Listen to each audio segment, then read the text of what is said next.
నాయకులందరూ ఈ సొసైటీలో జరుగుతున్నటువంటి తప్పిదాలకు చేనేత కళాకారులు వాళ్ళ యొక్క ఇంట్లో ఒక పూట గడవడానికి కూడా ఇబ్బంది పడే పరిస్థితి తెస్తే కనీసం వాళ్ళకు ఆస్తులు ఇచ్చాము, స్థలాలు ఇచ్చామని మోసం చేసిన రోజున ఎక్కడున్నారు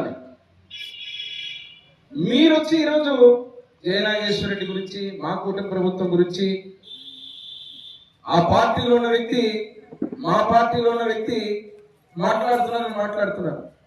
ఏం మాట్లాడుతున్నారు? ఆయన ఎవరి కల్లుడు, ఎవరి కొడుకు అందరికీ తెలుసు. ఎవరి స్వార్థం వాళ్ళదనే నేను చెప్తున్నా. ఇప్పుడు మీరు కాదు వారసులు, పద్మశ్రీ మాచార్య సోమప్ప గారికి అసలైన వారసులు మేము. ఇట్లా మాట్లాడే వాళ్ళు, చేనేతలకు మంచి చేసేవాళ్ళు, చేనేతలకు హాని చేసేవాళ్ళు వేల మంది నుంచి సొసైటీని వందలకు తెచ్చిన మీరా? లేకపోతే ఆస్తులు కొట్టారని చెప్పి ఆస్తుల కోసం ఈరోజు చేనేతలకు చెందాల్సిన డబ్బులని వేరే పనులకు వాడినటువంటి వారు మీరా? ఊరికి పెద్దలు అన్నప్పుడు గుండె మీద చేసుకుని ఆలోచించాలి. చేనేతలకు మనం ఏం చేశాం, ఏం చేస్తున్నాం, ఏం చేయబోతున్నాం? ఒక మంచి కార్యక్రమాన్ని కూడా తప్పుదో పట్టించి నేను ఈరోజు ప్రెస్ మీట్ కూడా ఎందుకు పెట్టానంటే, అదేదో అంటారు, ఒక నిజం చాలా ఆలస్యంగా వస్తుంది, ఒక అబద్ధం మనం మాట్లాడేసరికి చుట్టేస్తుంది ఊరంతా. దాన్ని ఖండించడానికి ఈరోజు మాట్లాడాలి. లేకపోతే ఇట్లా పనికి మాలని మాటలు మాట్లాడేవాడు డాక్టర్ కదన్నాడు ఒకడు. ఇప్పటికి కేసులు తెచ్చుకుంటే 24 గంటలు ఇదే పనే. ఎంతసేపు చూసినా విషయం కక్కి పాపం కక్ష సాధించారు. నేనే కక్ష సాధించాలని ఆలోచిస్తే ఒక్కరోజు మీరు ఊరిలో ఉండరు.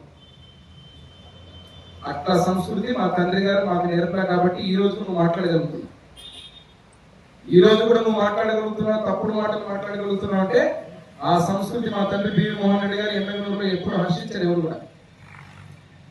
లేకపోతే నీవు అధికారం ఉన్న రోజు 2014-19లో ఏం చేశావో, 19 ఎలక్షన్లలో ఏం చేశావో, 24 ఎలక్షన్లలో ఏం చేశావో ఎమ్మెల్యేలు ప్రజలందరూ తెలుసు. పొద్దున్న రాత్రి లేస్తే గుర్తుకొచ్చింది నేనే కళలో.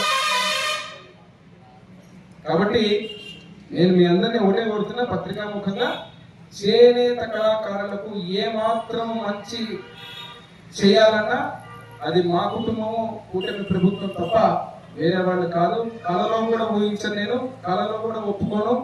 చేనేత కళాకారులకు సంబంధించినటువంటి వాళ్ళ ఆస్తులు కానీ, వాళ్ళ వ్యవహారాలు కానీ, వాళ్ళకి ఇళ్ళు కానీ, ఆ చేనేత కళాకారులు మొత్తం మీద ఉండేటువంటి ప్రతి ఒక్కరి బాగోగులు కానీ వాళ్ళకి నష్టం జరగకుండా చూడాల్సిన బాధ్యత ఎమ్మెల్యేగా నా బాధ్యత.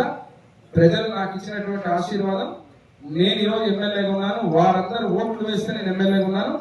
సొసైటీ అనేది కలపడము అనేది అబద్ధం, మార్కెటింగ్ మర్జర్ తప్ప కాదు. ఏమి దొరకలే, ఇప్పుడు ఇది దొరికింది. పరిగెత్తులో వచ్చి ప్రెస్ మీట్ పెట్టి.